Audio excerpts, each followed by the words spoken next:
খবর দিনভর নিয়ে আপনাদের সঙ্গে রয়েছে আমি তমশ্রী। শুরুতেই যে খবরের দিকে নজর রাখতেই হচ্ছে বাংলাকে ধ্রুপদী ভাষার স্বীকৃতি। রাজ্যে দীর্ঘদিনের দাবি মানল কেন্দ্র, ধ্রুপদী ভাষার তালিকায় এবার বাংলাও। মোদী ক্যাবিনেটে বাংলা ভাষাকে স্বীকৃতি। মৈত্রেয়ী ভট্টাচার্য রয়েছে আমার সঙ্গে, মৈত্রীর সঙ্গে কথা বলবো। মৈত্রী, বারবার এই আবেদন কেন্দ্রীয় সরকারের কাছে জানিয়েছিল পশ্চিমবঙ্গ সরকার এবং তারপরে অবশেষে এই স্বীকৃতি এবং মোট এই বাংলা ভাষা নিয়ে 11টা ভাষা এই ধ্রুপদী ভাষার স্বীকৃতিতে।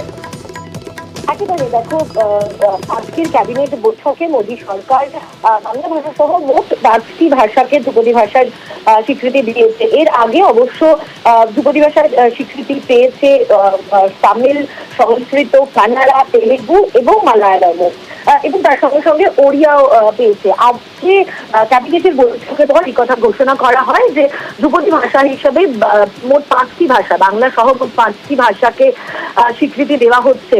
লিঙ্গুইস্টিক এক্সপার্ট কমিটি, যেটি সাহিত্য একাডেমির নিয়ন্ত্রণাধীন, তারা 25শে জুলাইয়ের বৈঠকে সর্বসম্মতিক্রমে এবং 5টি ভাষাকে ধ্রুপদী ভাষার মর্যাদা দেওয়ার সিদ্ধান্ত নেয়।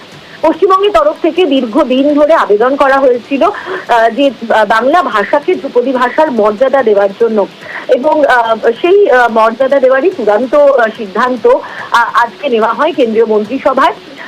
মূলত এই কেন্দ্রীয় মন্ত্রিসভার এই যে ধ্রুপদী ভাষা হিসেবে বাংলা ভাষার এই যে স্বীকৃতি, সেটি কিন্তু একাধিক ক্ষেত্রে বাংলা ভাষার প্রয়োগ বাড়াবে, কর্মসংস্থান, আর্থিক লাভের সম্ভাবনা বাড়বে। জায়গা থেকে আমি তোমার কাছে জানতে চাইবো, এই যে বিভিন্ন সময় উচ্চ ক্ষেত্রে যে পড়াশোনার ক্ষেত্রে বলো, উচ্চ শিক্ষার ক্ষেত্রে বা যে কোনো ক্ষেত্রে এই বাংলা ভাষায় এই স্বীকৃতিতে কতটা ভালো হতে চলেছে? দেখো, খুব স্বাভাবিকভাবেই বাংলা ভাষার ধ্রুপদী ভাষা হিসেবে স্বীকৃতি দেওয়ার সঙ্গে সঙ্গে কিন্তু একাধিক সুবিধা বাংলা ভাষার যারা গবেষক তারা পেতে চলেছেন। তার কারণ এর আগে আমরা দেখেছিলাম যে মূলত শিক্ষা মন্ত্রককে কেন্দ্রীয় সরকারের তরফ থেকে একাধিক দায়িত্বভার দেওয়া হয়েছে ধ্রুপদী ভাষার বিস্তারের জন্য। 2020 সালে যেরকম দেখা গিয়েছিল, সংস্কৃত ভাষার জন্য 3টি কেন্দ্রীয় বিশ্ববিদ্যালয় গঠন করা হয়েছিল। বাংলার ক্ষেত্রেও কিন্তু এই ধরনের পদক্ষেপ করা হতে পারে। শুধু সেটাই নয়, এই ভাষা নিয়ে যারা গবেষণা করবেন তাদের জন্য কিন্তু আলাদা সুযোগ তৈরি হবে, এই ভাষার ব্যবহার বাড়বে, এবং শুধু তাই নয়, যারা বাংলা ভাষার চর্চা করছেন তাদের ক্ষেত্রে প্রতি বছর তাদের একটি জাতীয় এবং আন্তর্জাতিক স্তরের পুরস্কার এবং বিশ্ববিদ্যালয়ের ভাষা হিসেবে গ্রহণ করা, অর্থাৎ বাংলাকেও সেই ভাষা একাধিক ল্যাঙ্গুয়েজ ব্যারিয়ার কেটে যাবে বাংলা ভাষার জন্য, যেটি কিন্তু অত্যন্তই বলা যেতে পারে সুখকর বাঙালিদের জন্য এবং বাংলা ভাষাভাষীদের জন্য। বেশ। আর বাংলা ভাষায় এই স্বীকৃতি, ধ্রুপদী ভাষার স্বীকৃতির পরই এক্স হ্যান্ডেলে পোস্ট করেছেন মুখ্যমন্ত্রী মমতা বন্দ্যোপাধ্যায়। তিনি লিখেছেন, অত্যন্ত আনন্দের সঙ্গে জানাচ্ছি, আমাদের দীর্ঘ লড়াইয়ের পর আমাদের মাতৃভাষা বাংলাকে ভারত সরকার একটি ধ্রুপদী ভাষার মর্যাদা দিয়েছে। অনেকদিন ধরে আমরা কেন্দ্রীয় সরকারের সংস্কৃতি মন্ত্রকের কাছে এই সংক্রান্ত গবেষণালব্ধ বিপুল তথ্য জমা দিয়ে দাবি করেছিলাম যাতে বাংলা ভাষাকে এই স্বীকৃতি দেওয়া হয়। আজ আমাদের সেই স্বপ্ন পূরণ হলো। কেন্দ্রীয় সরকার আজ সন্ধ্যায় আমাদের দাবি মেনে নিয়েছে। অন্য কয়েকটি রাজ্যের ভাষা আগে এই স্বীকৃতি পেলেও বাংলাকে বঞ্চিত রাখা হয়েছিল। ভালো লাগছে, আমাদের লড়াইয়ে অবশেষে বাংলা ভাষা এই অভিপ্রেত এবং ন্যায্য স্বীকৃতি পেল। এক্স হ্যান্ডেলে পোস্ট করেছেন মুখ্যমন্ত্রী মমতা বন্দ্যোপাধ্যায়। বাঙালি হিসেবে গর্ব করার দিন, প্রতিক্রিয়া কেন্দ্রীয় শিক্ষা প্রতিমন্ত্রী সুকান্ত মজুমদারের।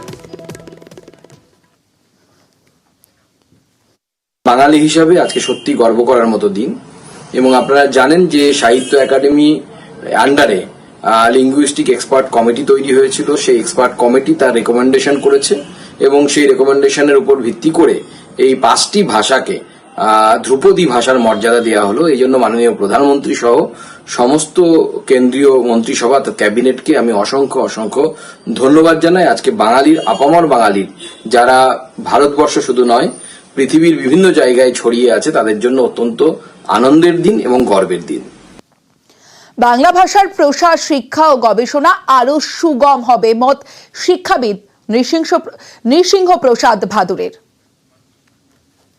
অত্যন্ত আনন্দের কথা যে বাংলা ভাষা এই ধ্রুপদী সাহিত্যের ক্লাসিক্যাল ল্যাঙ্গুয়েজের স্বীকৃতি পেল। যেখানে রবীন্দ্রনাথ জন্মেছেন, এবং তার পরবর্তীকালেও বহু বহু সাহিত্যিক বাংলা সাহিত্যকে সমৃদ্ধ করেছেন। কিন্তু ক্লাসিক্যাল ল্যাঙ্গুয়েজের ভূমিকাটা ওইটা দিয়ে হয় না, অনেক পুরনো জিনিস লাগে, যে কোন সাল থেকে কত কাল থেকে বাংলা ভাষার হয়েছে। ফলত এই যে আজকের বাংলা ভাষার এত রমরমা, এত যে সমৃদ্ধি, সেটা তো ওই জায়গা থেকে আসছে।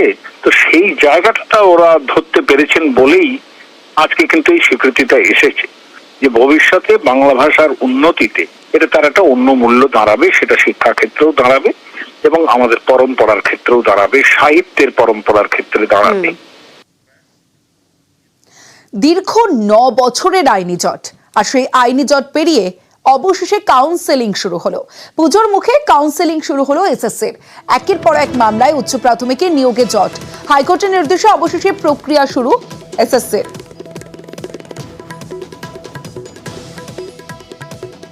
আজকে তো সবে কাউন্সিলিং, এর আগে একটা কাউন্সিলিং হয়ে গেছে আমাদের। দেখি যতক্ষণ না অ্যাপয়েন্টমেন্ট লেটারটা হাতে পাচ্ছি, জয়েন করছি, ততক্ষণ বলতে পারছি না যে হয়েছে। আজকে যাদের রেকমেন্ডেশন প্রদান হবে তারা যেন আজকেই স্কুলে পৌঁছে যায়, আগামীকাল বা 2-1 দিনের মধ্যে পুজোর আগে তারা যেন জয়েনিং করতে পারে। ম্যানেজিং কমিটি যেন সক্রিয় ভূমিকা পালন করে, এই দাবিটা রাখবো। কাউন্সেলিং এর প্রথম দিনেই অনুপস্থিত 30%। আজ উচ্চ প্রাথমিকে কাউন্সেলিং এ 144 জনকে ডাকা হয়, দেখা গেল অনুপস্থিত 30%। আইনি জট কাটায়ের পরও কেন অনীহা চাকরি প্রার্থীদের, এই প্রশ্নটাই কিন্তু উঠছে।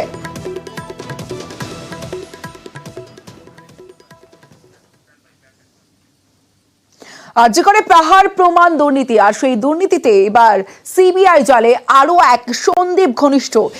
এবার চিকিৎসক নেতা আশিস পান্ডেকে গ্রেফতার করলো সিবিআই। আরজি করে আর্থিক দুর্নীতিতে সন্দীপ ও আশিস যোগের তথ্য কেন্দ্রীয় গোয়েন্দাদের। অনুপ চক্রবর্তী রয়েছে আমার সঙ্গে। অনুপ, তাকে তো জিজ্ঞাসাবাদ করা হয়েছে একাধিকবার, সেই জিজ্ঞাসাবাদে অসঙ্গতি মেলায় কি গ্রেফতার? সিবিআই সূত্রে কি জানতে পারছো? এখন আদিগড় মেডিকেল কলেজ হাসপাতাল, সেখানে কিন্তু আর্থিক যে দুর্নীতি, সেই আর্থিক দুর্নীতি মামলায় আশিস পান্ডে চিকিৎসক নেতা গ্রেপ্তার করা হয়েছে। যেহেতু পাহাড় প্রমাণ দুর্নীতির তথ্য কিন্তু আগেই সিবিআইতে এসেছিল, সেক্ষেত্রে কিন্তু একেবারে সন্দীপ ঘোষ তাকে হেফাজতে নিয়ে জিজ্ঞাসাবাদ করা হয়েছে। জিজ্ঞাসাবাদে প্রতি ক্ষেত্রেই কিন্তু একেবারে পরদে ভাবে দুর্নীতি হয়েছিল, সেই তথ্য প্রত্যেকটা জায়গায় কিন্তু একেবারে এই চিকিৎসক যে নেতা আশিস পান্ডে, তার নাম কিন্তু উঠে এসেছিল। এবং সন্দীপ ঘোষের এই সমস্ত ঘনিষ্ঠ থাকাকালীন সমস্ত কাজকর্ম তারই মদতে সন্দীপ ঘোষ কিন্তু করতে এমন কিছু তথ্য এসেছে। সন্দীপ ঘোষ ঘনিষ্ঠ বেশ কয়েকজনকে যখন তলব করা হচ্ছে, তাদের যখন জিজ্ঞাসাবাদ করা হয়, সেক্ষেত্রে সেখানেও আশিস পান্ডের নাম একেবারে প্রকাশ্যে উঠে আসে। বেশ কিছু তথ্য কালেক্ট করতে পারে এবং বেশ কিছু তথ্য সিবিআই জোগাড়ও করেছিল, এবং সেই তথ্য অনুযায়ী কয়েকজনকে সাক্ষী হিসাবে তাদেরকে রাখা হয়েছিল। সেখানে সাক্ষী থেকে শুরু করে প্রত্যেকের মুখেই আশিস পান্ডের নাম ছিল। এর আগে তাকে একাধিকবার যখন তলব করা হয়েছিল, আজকেও দুপুর 12টার পরে যখন তিনি নিজাম প্যালেসে আসে, তার জিজ্ঞাসাবাদে যখন বয়ান রেকর্ড করা হচ্ছে, সেই বয়ানে একাধিক অসঙ্গতি থাকে। সন্দীপ ঘোষের যে বয়ান, সেই বয়ানের সঙ্গে কোনো রকম মিল নেই, সেই বয়ানের সঙ্গে ফারাক ছিল। তার পরবর্তীতে তদন্ত অসহযোগিতা করার জন্য ইতিমধ্যেই তাকে গ্রেপ্তার করা হয়েছে। আজকে তাকে মেডিকেল করানো হবে, আগামীকাল তাকে কিন্তু কোর্টে পেশ করা হবে। এবং যে দুর্নীতির কথা উঠে এসেছিল পরদে আরজি কর মেডিকেল দুর্নীতি, সেই দুর্নীতি কিন্তু সন্দীপ ঘোষের ঘনিষ্ঠ থাকার দায়ী কিন্তু একেবারে একবার গোটা গুরুত্বপূর্ণ এই ভূমিকা আশিস পান্ডে অর্থাৎ চিকিৎসক তিনিই করতেন। সেই কারণেই কিন্তু ইতিমধ্যে তাকে আজকে গ্রেপ্তার করা হবে, আগামীকাল আদালতে পেশ করা হবে। বেশ।